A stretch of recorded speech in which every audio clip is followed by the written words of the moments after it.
Content warning. This podcast discusses violence, murder, suicide, civil unrest, aggressive policing, racism, and lynching.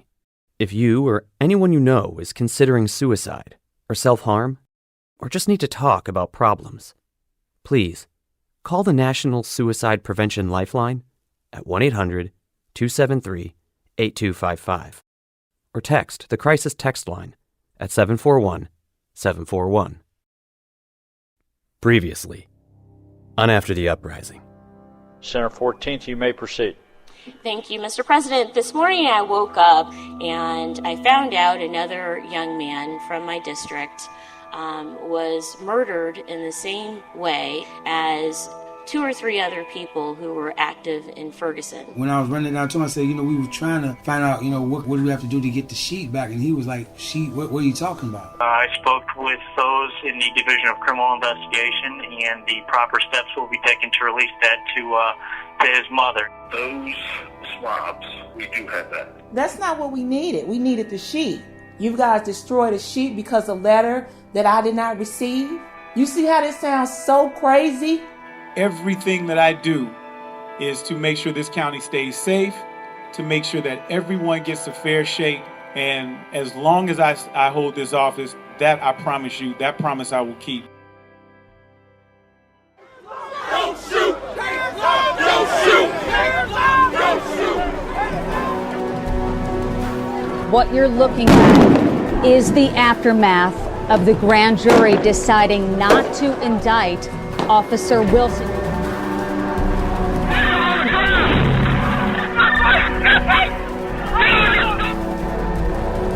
A young man found hanging from a tree in October. His mom believes someone murdered her son, targeting him. Danyé became an activist in the wake of the shooting death of Michael Brown by a white police officer.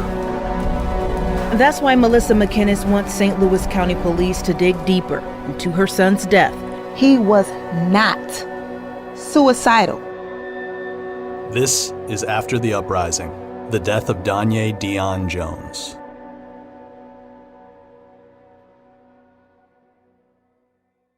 Nobody destroys evidence except in a movie. That's like very serious to lose or not be responsible for, because the way we collect evidence down the way that it goes into a system, it's almost impossible to destroy it, and nobody destroys it that soon. I mean, it's a process.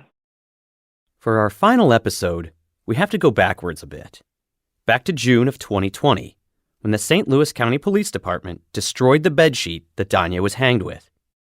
In episode 8, we said that we would come back to the sheet destruction, and then we ran off for a few episodes, going over what we found in Danyé's phone. Well, we're back. And you just heard Captain Carol Jackson again, the retired police commander who told us back in episode 7 that the whole Danyé case was botched. This audio is from a phone call in which Melissa is explaining to Captain Jackson that the bedsheet was destroyed. I'd say you have a case. See, I've done this now for 43 years. I don't think I've ever heard of anything like this, so botched. And I mean, maybe something back in some back hills or something, but, not in a reputable municipality, I would never believe this. We'll get to the bottom of this. You're doing the right thing. Sometimes it takes a while, and you have to be persistent, because cops don't like to admit guilt. And I'm not saying there's a cover-up or something, but it has to be determined that it is or it isn't.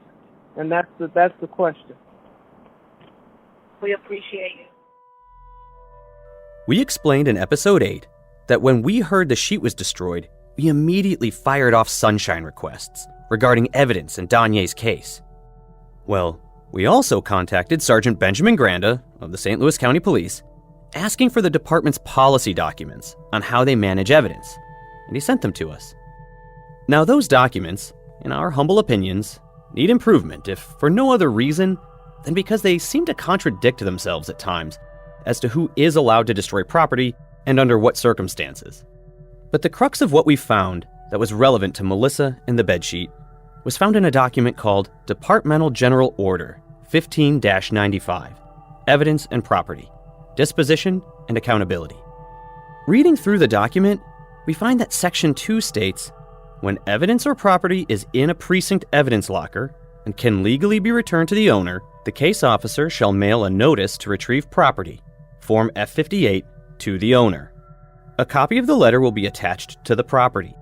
If the owner fails to claim the property within 30 days of notification, or the owner is unknown or unable to locate, the case officer shall... And this is where it gets tricky, because the subsections that follow don't actually logically flow from the statement that just ended. The first subsection says that the case officer needs to attach an evidence status report and forward it to the property control unit. Then the second subsection is where the meat and potatoes are.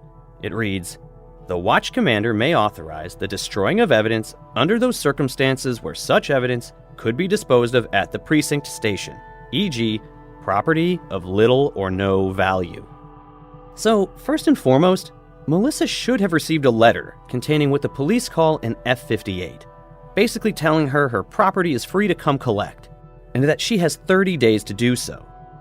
Melissa says she never received this in the mail.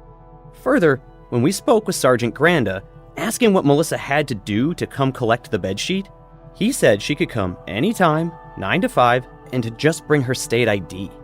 He never mentioned a timeline. He never mentioned a form or a letter. According to their own policy, not only should the lead detective, Detective Anderer, have started the process of contacting Melissa to collect her evidence, he also should have sent an evidence status report to the property department stating that she hadn't responded. If he had done this, we should have seen it in our sunshine requests, and we didn't. Finally, the policy states that the property watch commander can destroy property of little or no value. This is a piece of evidence that the owner and her attorney told the police on multiple occasions that she wanted. If anyone should have known that, it's the case officer, Detective Anderer. This should have been noted on the evidence receipt. Remember too, the bedsheet was not released by Anderer until January 23rd of 2020, 6 months after Danyé's case was closed, and only after we called the department to harangue them about it. According to their own policy document, Section 3 states very clearly, when evidence that is no longer needed is in the property control unit, the case officer shall forward an evidence status report approved by the case officer's supervisor authorizing the return or destruction of the evidence. This means the onus to get the property back to Melissa was on Anderer, and for 6 months, he did not do his job on this front. Not until some meddling podcasters bothered him about it. We did finally see a copy of the letter that was supposedly sent to Melissa. It is dated but unsigned, and it's just a copy of a form letter. There is no certified mail receipt to prove it was ever actually put in the mail and sent to her. And like we mentioned in episode 8, the evidence receipt for the bedsheet was not in Danyé's case file for Officer Heather Hannon to find when she replied to our sunshine requests on June 26th of 2020. We asked for all the evidence receipts from the Danyé Jones case, and she sent us evidence receipts for Danyé's blood card and for the CD of the 911 call audio, and that's it. If there had been an evidence receipt for a destroyed bedsheet in his file, she would have found it and sent it to us. It makes us wonder if the reason it wasn't there is because the bedsheet was only destroyed after Melissa's first attempt to retrieve it, and so the receipt had not yet been returned to the case file. But why else would a piece of evidence destroyed in early March not have its evidence receipt returned to the case file by late June? Why would it take 4 months to move a piece of paper from one department to another?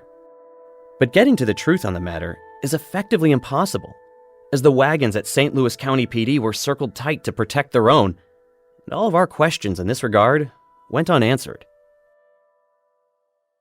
I would start with the prosecutor, because he's the only person who really has the authority to tell them to do anything. To help us figure out how to react to the situation, we reached out to my childhood friend Ryan Mears, who happens to be the prosecutor for Marion County, Indiana, which includes Indianapolis. If this was in the state of Indiana, the question would be, is this obstruction of justice or is this administrative incompetence? And, unfortunately for your mother, the law is built in basically to give overwhelming deference to they're not malicious they're not criminal, they're just incompetent. But I also, is it the detective's fault or is it the property room's fault? Yeah. And that would be something that I'd at least like to know as the prosecutor is, do I have a detective who is totally subverting here? One thing I'll tell you, everybody's more than happy to throw everybody under the bus. So I'm guessing if there's like an email or if someone called and it was the detective who, like, I would guess the property room would be like, no. We did that because Detective Dipshit told us to destroy it. That's why we did it. Yeah. We didn't do that on our own. And so, I mean, I have a feeling if that happened, you know, they'd probably be all too happy to tell you so they could be like, not our problem. And so I don't know what the law necessarily would be in Missouri, but the only person who could probably get to the bottom of it would be a prosecutor's office if they're willing to take on that challenge of figuring out why did this happen with this bed sheet. So they've got a policy for when they should dispose of things and how they should dispose of things. But if it was made clear to them that you want the property, that should have happened. And, it's tough to infer anything other than malicious intent. Ryan was recommending that the best way for Melissa to pursue justice would be through the prosecuting attorney of St. Louis County, Wesley Bell. When longtime county prosecutor Bob McCullough refused to indict Darren Wilson for killing Mike Brown Jr., it led to the second wave of uprising among the populace in Ferguson and in St. Louis County.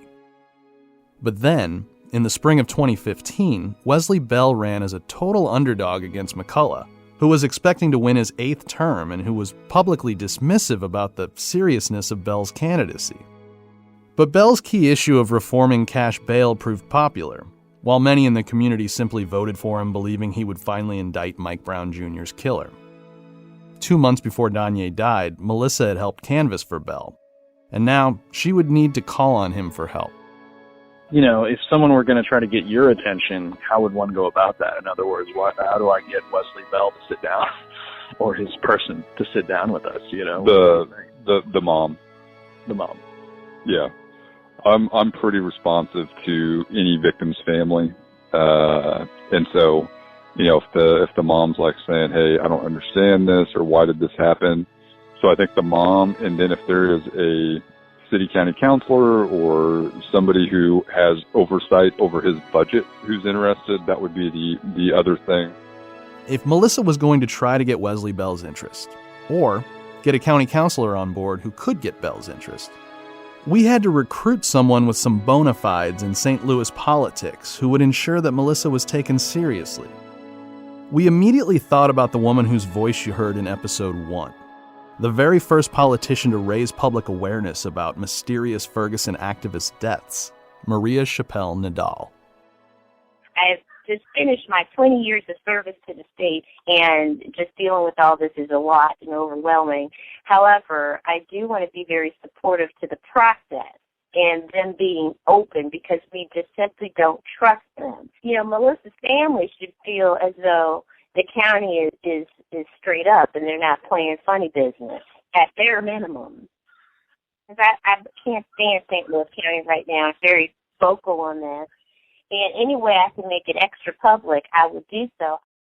Maria, which is what she preferred we call her, had an incredible political career in Missouri, reaching her term limits as a state senator representing Ferguson, then taking a step down the ladder in order to continue serving as a state rep, finally reaching her term limits for that position as well. Maria was in a transition, but she agreed to guide Melissa in her pursuit of justice. She said she didn't want to get into taking a side on the homicide versus suicide issue, just whether or not rules were broken by Detective Anderer or others with the bed sheet. She was very open that she did not trust a lot of the officials in St. Louis County, but went on to say this. Wesley Bell is totally different, but I do feel as though because of our racial tensions and history of systemic racism and cover-up in police departments, there should be, a little bit more light brought onto the situation. That's how I feel, if that makes sense. Maria trusted Bell, which was good to hear. We told Maria about the suggestion prosecutor Ryan Mears had given us. He thought if this had happened in his jurisdiction, the best thing before like public call-outs and things would just be an attempt to get a personal private meeting between the mother and himself. He would hear this person out if he was, approached by Melissa. I do feel we'll be taken more seriously and are more likely to get a 10-minute meeting with between Wesley and Melissa if, say, someone of your stature, put in a word. That's no big deal. Okay. That's not a big deal to me. I just have to sit down and focus. The stuff you have can put somebody in hot water. I'm just telling you politically. You are in an incredible position to put these white people who haven't done shit in a precarious situation on behalf of black people in St. Louis County and otherwise. Maria agreed to reach out to Bell's office on Melissa's behalf. She also offered to read a letter into the St. Louis County Council meeting record regarding the issue with Anderer and the destruction of the bedsheet.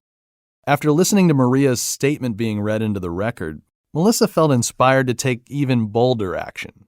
We were able to get a hold of Wesley Bell's assistant's personal cell phone number, and we gave it to Melissa. Hello. Hi, is this Miss Martinez? Yes. Hi, my name is Melissa McInnes. Uh-huh. I'm Danyé Jones's mom.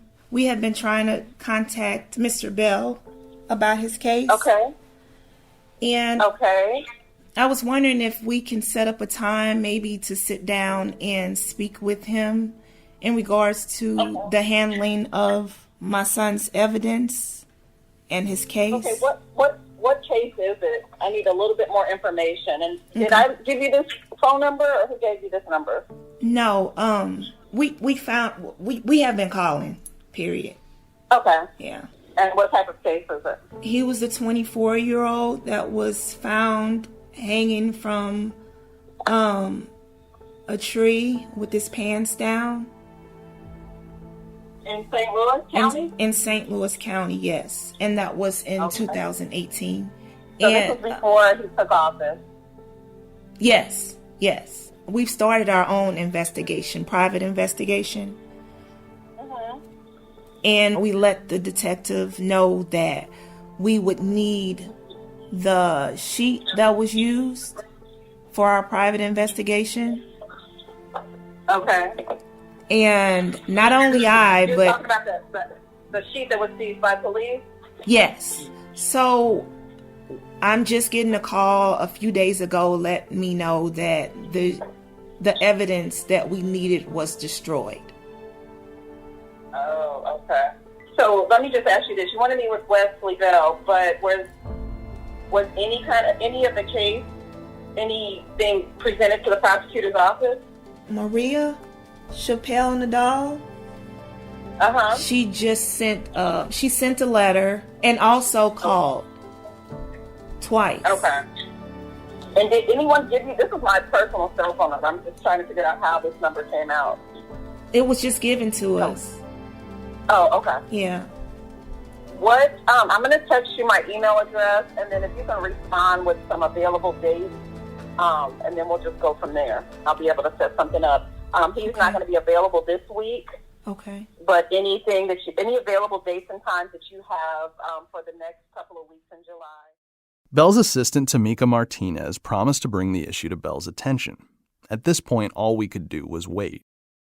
In the meantime, Maria Chappelle Nadal received a letter back about her statement to the county council from Tim Fitch, the former St. Louis County police chief who had given Detective Anderer his first chief's commendation. Fitch had since been elected a county councilor. He wrote to Maria, "I professionally know Detective Timothy Anderer. I've never known him to be anything but a dedicated and ethical police officer and an excellent criminal investigator. If one of my family members ever died under suspicious circumstances, I would want Detective Anderer to conduct the investigation." He also CC'd the new chief of police, Colonel Mary Barton, meaning the county police were now aware of Melissa's concerns about Anderer and the destruction of the bedsheet. To help Melissa's cause, Maria had also reached out to Bell's office, and she became anxious when she didn't get a reply from him. I just have to tell you, I have never had another elected official's office never call me back. This is the first time in 20 years of service where an elected official never called me back. Maria ended up confronting Bell on Twitter, telling him that his assistant, Ms. Martinez, had guaranteed Melissa a meeting. Maria stated that she sent a letter to Bell's office and had called him twice. Bell apparently hid that tweet of Maria's, which exacerbated her frustration, so she prodded him again, asking why he hid that message when a mother's son was dead. Bell replied that it was because he does not discuss sensitive matters via Twitter. He continued that Maria had his cell number and should call him, which is a little ridiculous because the whole kerfuffle started because Maria was complaining about Bell not calling her back. I'm mad though. I mean, he made me mad. Like, I felt I was doing the exercise. I'd never experienced an elected official not call me back. Even the ones who hate me call me back. That's incredible to hear you say that. I was going to ask you how typical this is. Is this something the first time. This is the first time. Even, like, Lacey and I hate each other, but his staff always calls me back to help somebody out. This is the first time ever, and I want to be able to say that on your podcast because what we're talking about is the process. I told you before, I'm not going to get into what happened, what didn't happen, because I don't trust this. I don't know. But I said I would be supportive in understanding the process. Ironically enough, up to this point, Maria did not want to be a voice in our podcast. She wanted to help Melissa go through the bureaucratic process to make sure that she got heard and to make sure the issues at hand were out in the light of day. And it's the same thing that happened in Ferguson. People did not know how to reach out their elected officials. So this is a continuation on the governmental side, what your responsibility is as an elected official. And even if you're not emotionally involved, you can at bare minimum do a letter. You could at bare minimum do a phone call. But you know what? Like I said, I wasn't going to do this podcast. And you know I wasn't going to do this podcast. I told you I didn't want to do it. I'm sick and tired. And I'm trying to transition. But now that Wesley Bell is lying. After this call, Maria took to Twitter and wrote, "Melissa McKinney's called me in desperation to get questions answered regarding her son's death. At the time, she requested that I participate in a podcast to help explain how electeds follow up on such matters. I adamantly refused. Until today. I now look forward to this podcast series. We were thrilled to have Maria's support and assistance. While waiting to hear from Bell's office regarding Melissa's case, Bell took to the media to make a statement on another issue that would end up letting down a lot of people in St. Louis and around the country. Because of the significance of this case to this community, and because the family asked, I believed it was necessary to conduct a re-examination of the evidence in the case and come to our own conclusion as to whether Darren Wilson committed a crime under Missouri law when he shot Michael Brown. Our newly formed Conviction and Incident Review Unit conducted a 5-month review of the evidence, examining thousands of pages of witness statements, forensic reports, and other evidence. Although this case represents one of the most significant moments in St. Louis's history, the question for this office was a simple one. Could we prove beyond a reasonable doubt that when Darren Wilson shot Michael Brown, he committed murder or manslaughter under Missouri law?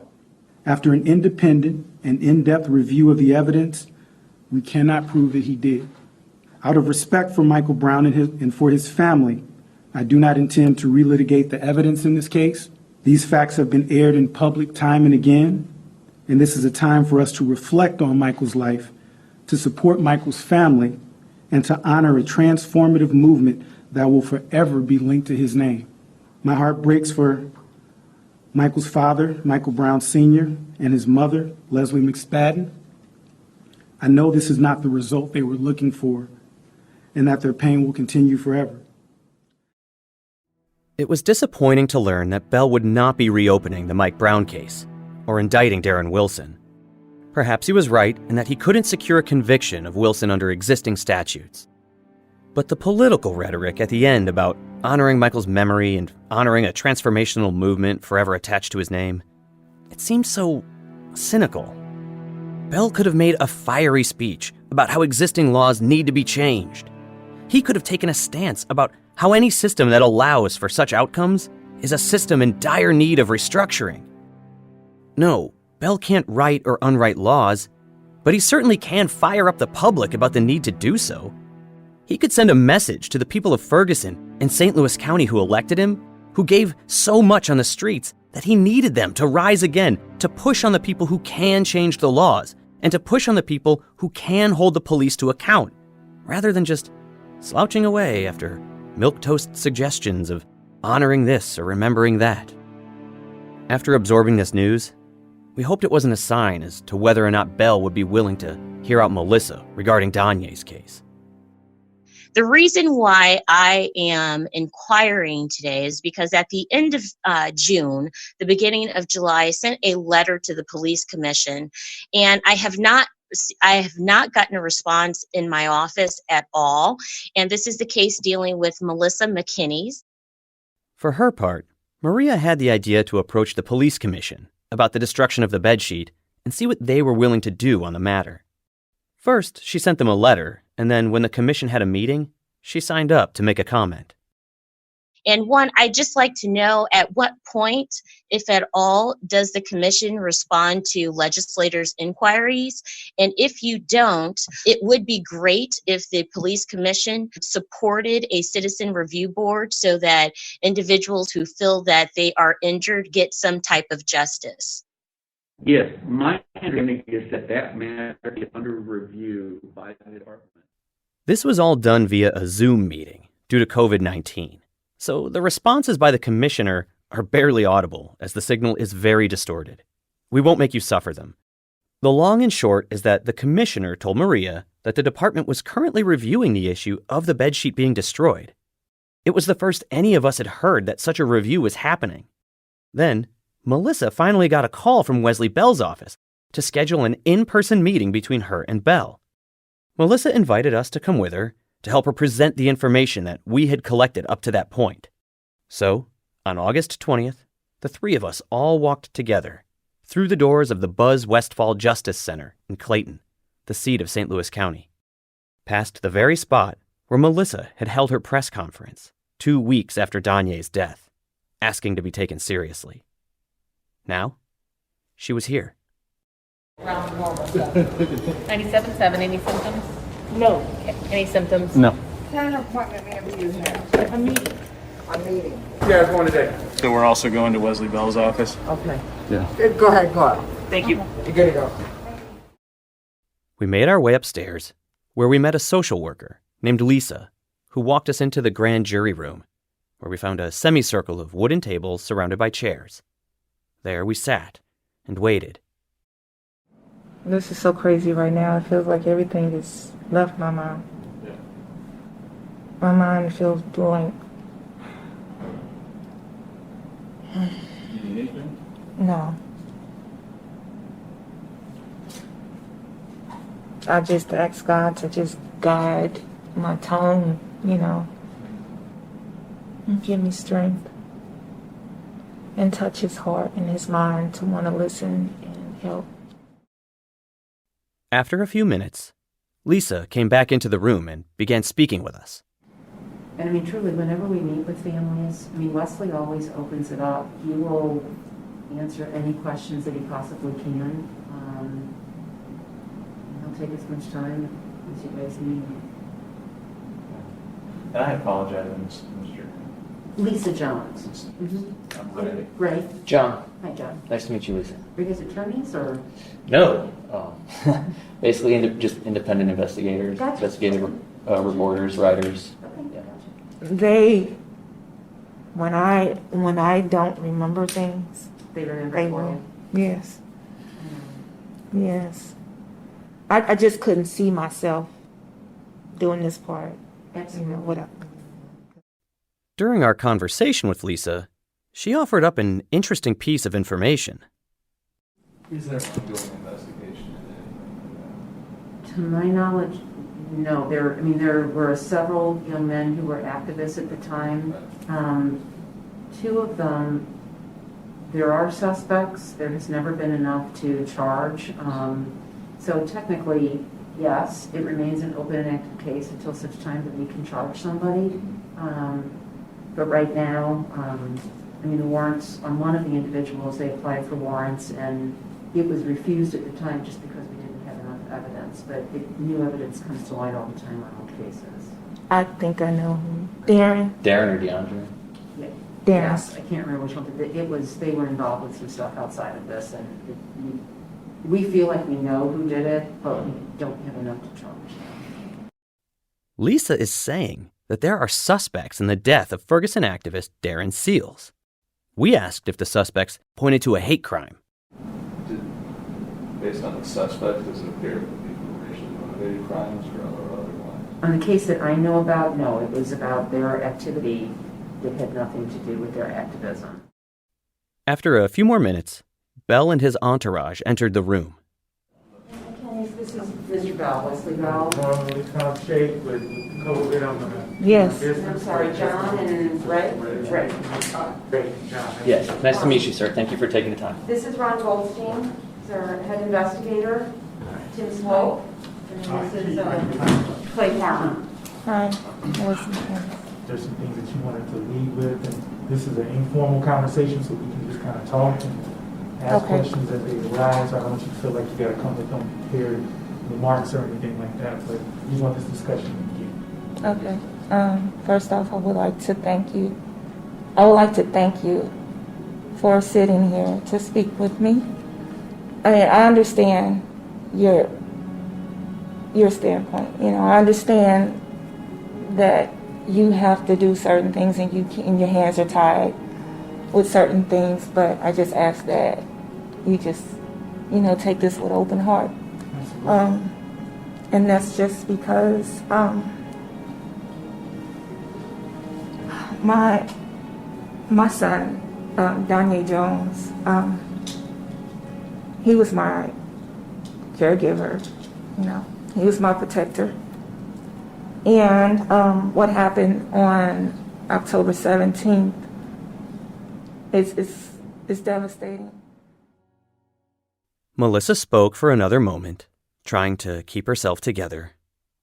Bell then stopped the meeting abruptly when he noticed our audio recorder and told us that the meeting wasn't for public consumption. So we will have to just describe what transpired. The meeting ran for an hour and a half, and we had prepared 3-ring binders that included everything on the case, the various oddities about the cars, the strange ligature, the extra DNA on the bedsheet, the violent characters in Danyé's life, the missing time the night he died, and even printouts of Detective Anderer's Pinterest posts, just so we would know that the prosecutor knows that they exist. Bell's lead investigator, a man named Ron Goldstein, asked thoughtful questions, and we made a specific ask that they eliminate Derek and Daniel as the possible sources of mystery DNA that was on the bedsheet. They agreed to work on this. The only thing we held back was the YouTube search, and the only reason we did so was because when this meeting happened, we had only just discovered it ourselves, and we hadn't finished going through Danyé's phone data yet. Going through someone's data takes time, and we weren't certain yet of what we had found. For instance, at that point, we still didn't know what time of day the search had been made, and we didn't know that it came from an Apple device. And we hadn't yet seen the data change over the coming 2 months, appearing very much as though somebody else was still accessing Danyé's Google account. We also hadn't yet heard from Deja about the Facebook post, and we didn't even know about the potential iPad floating around out there that Danyé briefly owned. But we absolutely asked the prosecutor and his team to subpoena both Google and Apple for Danyé's records. We wanted them to look over all of the phone and web data themselves. Desperately, we wanted that because we knew that their team would have far more experience and expertise in such matters than we do. Before leaving the meeting, we asked the investigator, Ron Goldstein, if there was a way to get the medical examiner to change Danyé's cause of death from suicide to undetermined. Ron replied that while he had seen it happen, it was rare. We left the Justice Center and walked with Melissa up the road a bit. It's in God's hands at this moment. I think the truth is gonna come out, and I really, especially as far as the investigation, and I also wanted them to know how I felt about the police, that I'm not one of the activists that just hate the police, that are against all police, that are just all against all white people. I'm open to anything as long as I can get at least a proper investigation for Danyé. How do you feel about today versus the day it happened and like the police on scene at your home? Do you feel like the level of respect you have gotten is now up? Do you feel like you're being respected as like an individual and a citizen and a mother? Oh yes. I think they know the power and of my voice and how far I would go. That I will be open, I will speak out, I will call you out when you shit. Excuse me. I think the respect is there. If not anything else, the respect is there, at least as Danyé's mother, you know. And they know that I'm not going to just give up or be quiet about it. Yeah. That he don't have a dumb mom, you know.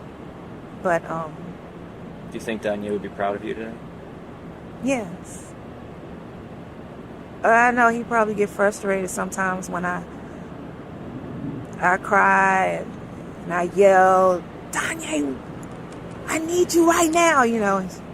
I know he wants to be here and he tries, but I think he's proud that I'm even going on so many days when I don't feel like it, like today. You know, I didn't want to get out of the bed, you know, but I know that I have to do this, and I'm praying that something good comes from this so that it can motivate me to do it for more people, you know.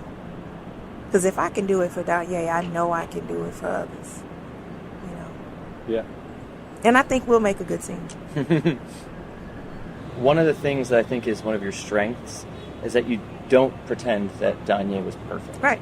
Like he was ambitious and there was great things about him, but you told them like, look, he sold drugs. Mm-hmm. He did it a little bit. He wanted the money, but it seemed to have involved him with some bad people. Yeah. You know, and like he didn't hide that to protect his reputation, and I think that helps. Yeah, I had to. I wanted them to look at him as a human being, you know, because that's the problem that we tend to make sometimes, even with Mike Brown's situation, you know, when they say, oh no, he was this gentle giant and all this, and the more we looked into it, the more we found out, you know, he wasn't perfect, but he did not deserve to be murdered.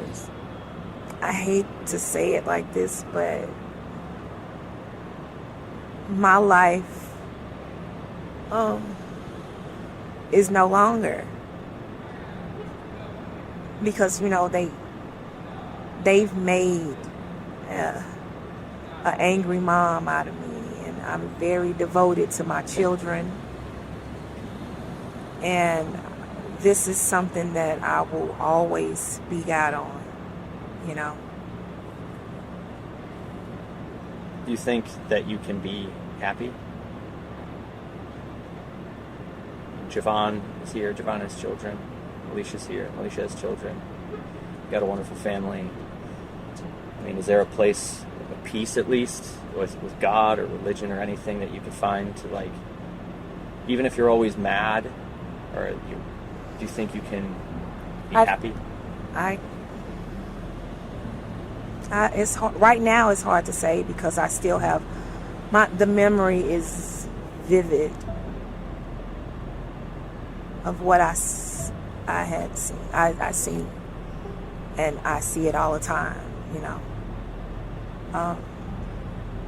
And so right now I don't see myself being happy, because I don't feel I deserve to be happy until Danyé is somewhat satisfied, and I don't feel him being satisfied right now, because I'm not satisfied. So that's where the no smiling comes from. Even if I feel like, if I'm looking at something and it's funny, I won't laugh, but inside I'm like, I'll say something like, you see that, Danyé, because I know he'll laugh, but I don't feel right smiling, you know. I just don't feel comfortable. Do you think that he would want you to be able to laugh? To be able to smile? Yeah. Yeah, he would want me to laugh. He hated for me to be mad or sad or worried. But do I think he would understand what's going on right now with me? Yeah. Because he knows how I was with the other cases. I was serious, you know. It's just at this time I just don't see the time nor the space to be happy or right now. In September, Melissa returned to activism for the first time. This is a Facebook Live post she made. Hello, I'm out here in St. Charles, Missouri. How you doing? We're out by the AMC Theater out off of 5th Street. Look, I'm not out here to stay, but I'm out here to watch my people's back. And honestly, if you have a loved one or any loved ones or care about what's going on out here, I ask that you come out, because these white folk out here, they are here ready to clown. And I think that we really would need your help today. One of the commenters on the post mentioned the street Melissa now lived on, at the new home she had recently moved to, the address for which she avoided sharing. So, it appears the thinly veiled threats persist. In October, Melissa, her family, and their closest supporters planned a memorial for the 2-year anniversary of Danyé's death. They announced on Facebook that they would hold a vigil on the Chain of Rocks Bridge, which is suspended over the Mississippi River between Missouri and Illinois. It was one of Danyé's favorite places to spend time with his siblings. They arrived to find 9 police cars from the Missouri Highway Patrol waiting for them. So Javon, he called me while we were on our way. He said, it's all police up here, just parked. And I said, this is so stupid. There's no threat in having a memorial for my son. You know how many cars showed up? Probably about 9 or 10. Damn, 9 or 10 for a vigil? Right, and the thing is like, to have that many for a vigil is ridiculous. It's not like we were trying to shut the river down, you know, but that just lets you know that they're still threatened. They feel threatened, or they're watching the page or whatever, that's fine. But it's really disrespectful. In February of 2021, a source gave us copies of 2 letters. One is a resignation letter of a police recruit complaining of discrimination. The other was a letter sent by the Ethical Society of Police to the St. Louis County Police Chief, Mary Barton. That letter describes the resignation of that recruit, and it says he specifically mentions Instructor Anderer. Now, this is not a reference to Detective Anderer, but to his wife Amy, who, remember, trains incoming officers at the police academy. Back in episode 4, we mentioned her racist and otherwise questionable Pinterest posts. Well, the letter about her goes on to say that the resigning recruit claims, quote, that Anderer's actions are race-based because she reserves the vilest language and criticisms for the African-American recruits. As of the writing of this episode, this issue is still hush-hush in St. Louis County, though the Ethical Society of Police and several individual officers are suing the St. Louis County Police for racial discrimination. And that is where we plan to end it. Full circle, with Melissa active again, still being monitored by the police, still harassed by anonymous strangers, but with a glimmer of hope, having finally felt heard and taken seriously by the establishment in St. Louis County regarding Danyé's death. But you probably noticed there's a few more minutes left in this episode. That's because this is St. Louis, after all, and it just couldn't end that way. Like Danyé leaving for Colorado and Idaho, but then coming home to Missouri the year he died. There is a weight to St. Louis, a gravity that pulls people back in, that can't help but try to hold them down. When was the last time that Ron called you or updated you? Was that a couple weeks ago? Right, yeah. Yeah. Well, yeah, if you have the ability to set up something for later in the week, just a general check-in, then we can push harder. Ray, I want to present to him what we've seen in the data. I want to be able to show him that his Google data has changed since we looked at it, as though somebody else has access to his account or device. I do want to present that YouTube search and present all of this in context and be like, there's a possibility that was Danyé's YouTube search, but it also is very strange that his data is being changed right now. Right. That is very squirrely and weird, and that could be our push for getting them to subpoena Google. Like, that's a real action that could have real results. Yeah. Sure. Okay. Months had gone by since our meeting with Wesley Bell, and Derek and Daniel never heard from anyone in Bell's office about doing a DNA swab. We called his lead investigator, Ron Goldstein, several times, as we desperately wanted to share with his office everything we found in Danyé's phone. And to be clear, Ron had given us his business card and told us to contact him if we had leads to share.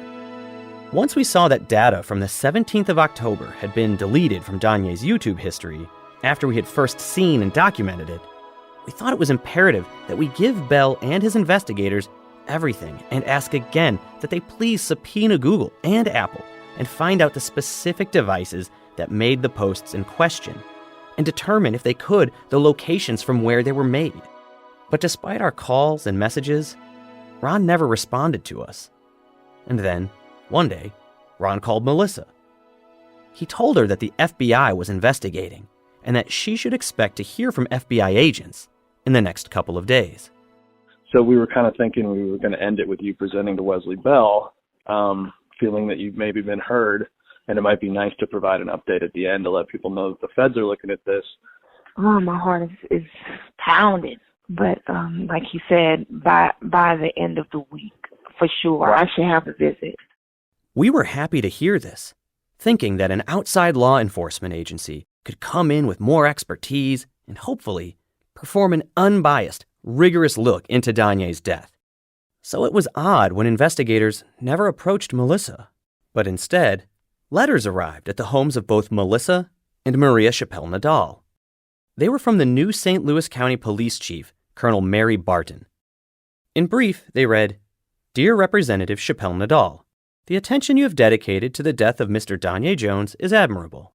I sincerely apologize for the delay in my response to you. However, I wanted to be thorough in a response and requested a legal opinion regarding our agency's evidence retention procedures. The policies of the St. Louis County Police Department in place at the time were followed. We have examined the procedures of evidence. Opportunities for improvement have been identified, both in the length of retention and in the notification process. Our procedures are in the process of being updated, and those changes will be implemented department-wide. I requested an independent review of the incident and subsequent investigation. The FBI Civil Rights Unit assisted in this matter. Their review found no errors in the investigation and concluded that no federal crime had been committed. Then there was some other pap in the letter about condolences to Melissa, but the takeaway is that the St. Louis County Police wanted to cover their asses in case Melissa sued them. The letter went on to explain that there were no legal concerns with regards to the personnel who investigated Danyé's death. So what it looks like they're saying there is Detective Anderer didn't break any laws with his poor conduct, with his bogus business card, with his not canvassing the neighborhood, with his waiting 2 weeks to request a DNA sample from pants that had already been returned, and never requesting secondary swabbing after learning DNA from mystery parties was on the ligature. No, none of that was a crime. Melissa never claimed Anderer broke the law, just that he was in effect biased against her and her son because of her history of activism. We immediately sent an email to Sergeant Granda requesting the police chief interview with us about the details of the investigation. Within a minute, he sent back a reply denying the request. We again asked that all officers involved in the investigation be offered the opportunity to talk with us for our podcast. We were again told none would be talking. In the absence of any official interviews, we also sent a list of 27 facts to Sergeant Granda and requested a simple response of true or false to each. The only response he sent said, "I have received your email. Thank you, and have a nice day." we sent sunshine requests to the St. Louis County PD asking for all records regarding an FBI investigation into Danyé's case and or the destruction of evidence in that case. After all, the letters they sent to Maria and Melissa stated evidence retention policies were being updated after this FBI review, so we figured something had to be on paper about this somewhere within their office. When our request was closed, with the reason that there were no relevant documents, we were flabbergasted. So we wrote the records department an email basically saying, really? The FBI Civil Rights Division came in at the request of the chief of police. They reviewed either the whole case or at least a portion of it, and no one wrote anything down about this anywhere? And their response was basically, yeah, no, we have nothing on this. The FBI, too, declined to interview with us, only saying that yes, they did a review, and no, they did not believe the case warranted further investigation. So we don't exactly know who from the FBI looked over Danyé's case, or what exactly they looked over. They for damn sure didn't speak with Melissa or anyone in her family. As far as we can tell, they spoke to the same police who did a bare minimum job in the first place, and gave their work an FBI stamp of approval. It's nice to know that the FBI Civil Rights Division doesn't think it's necessary to go and speak with a black family when they claim their son's death wasn't properly investigated. The letter sent to Melissa says, policies around the handling of evidence are being revised, which, to be frank, sounds like somebody fucked up somewhere regarding the bedsheet, but they don't want to say who or what specifically they found to be problematic. Because if everything was done perfectly and there were no problems, why change policy department-wide, right? At the end of the day, it just looks to us like the St. Louis County Police Department was afraid of being sued by Melissa in civil court, and they wanted to get a head start on covering their butts. Never was anything mentioned again about the propriety of having Detective Anderer on the force, despite the prosecutor's office knowing that he has racist and other questionable social media posts in addition to his previous incident of assaulting black protesters and bragging about it. So the FBI investigation was sort of a bust. We were sitting with Melissa talking about it when she called Ron one last time. Melissa, this is Ron Goldstein. Hi, Ron. How are you? Hi. I'm okay. I have John and Ray here. They've been trying to contact you about Danyé's case. Well, see, here's my situation. Okay. I'll certainly talk to you, and obviously you could put me on speaker or record me or whatever. And I respect you, Melissa, and I feel terribly for what you're going through. But those guys, they are doing what they're doing, and I will deal with you. I will answer your questions. In regards, and I think they left a message in regards to what's going on with this office and all of that. And, right. And when I think the last time I talked to you, I told you about a letter that the police had sent you, and I don't know if you received that, and I don't even know what the content of that letter is. I just know that it was sent by the police department. I would say to you, and what they're asking, the fellows that are there with you, is any information that you have that you think or they think or you think right. would be helpful in identifying anyone connected to this. Okay. I would refer that to the police department or the FBI. As far as the other question I believe they had was in regards to the DNA. Yeah. I never heard from your ex or Danyé's uncle, but that really wouldn't matter at this point, because what I was told was that there is not sufficient enough amount of lower profile DNA that was found on the bedsheet that could be compared to anyone. So that's not even it's a moot issue right now. So oh wow, that answers the other question. I thought I told you that, but maybe no. I didn't. No, because no one tried to contact him. Yeah, I know that I told you, I had asked you to have those those men call me. They never did. No, in between the time that I had asked that and probably a month or so ago, I learned that there was not sufficient material to even compare. So. No, but you asked me to give you their information, and I did. Yeah, I wasn't. Well, we both see it.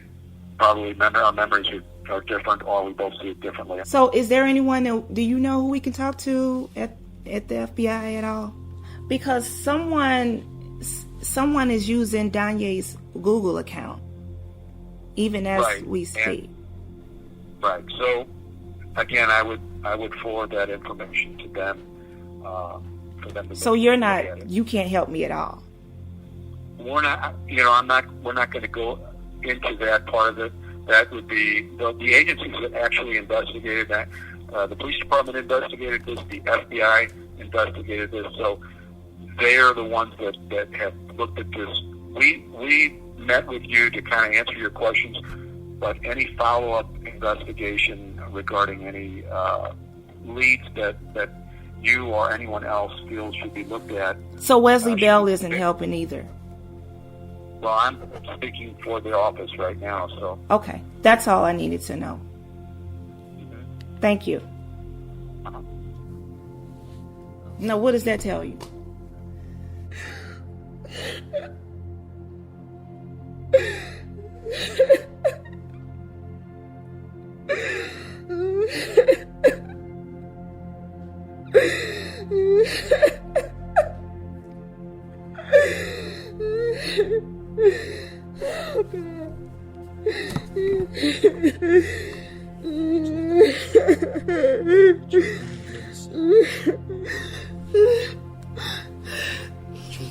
So he was saying that they called you. But he's full of shit. He never reached out to me. I'm willing to go to them if they'd have reached out. Because it needs to be cleared and clarified. That's not what he asked for. He asked for y'all number. That's why I gave it to him. Never reached out. So what do we even say now? How do we wrap this up with a bow? Well, we don't. Certainly, there are people who, having heard all of our episodes, will conclude that Danyé Jones died by suicide. And maybe they are right. But it's so hard to hear the people who knew Danyé so well, to look into their eyes as they speak, and to hear the pleading in their voices when they insist that he just wouldn't have harmed himself. And to not really want to support them, to at least say, I get it. But with the bedsheet destroyed, with Wesley Bell bowing out, and the FBI refusing to step up to subpoena Google and Apple, we will never know for sure. I ended up having a crazy dream about a panther. And the panther was pulling on my hand, holding on my hand and arms. And we were trying to hold each other. And I woke up.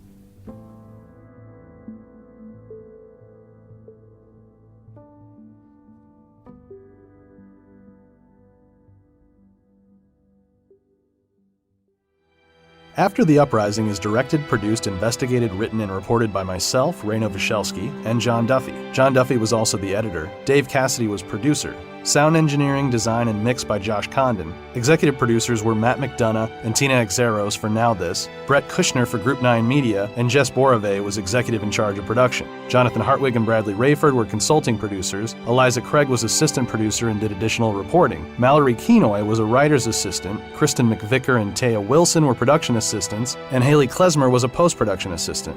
Fact-checking by Allison Humes. Theme song and other music by Zachary Walter. Legal by Keith Sklar and Peter Yazzie.